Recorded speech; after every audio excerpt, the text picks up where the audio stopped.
Well, I was gonna videotape me doing the whole process, but the webcam was getting in the way, and yeah, that would have just been boring anyway. But it's done. Now, it's in two pieces now. There's the speaker part and the actual shake switch. And when soldering it back on, shut the fuck up. When soldering it back on, I soldered it to the wrong button. So now I'm getting different sound effects, but I think these ones are a little bit more annoying. There's like a horse, yeah, and there's a horn and footsteps, and yeah, it's fucking annoying. But it's a little module,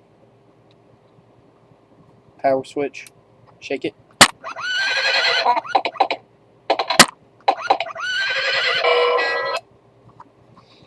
I can pretty much put this anywhere because I have a really long cord.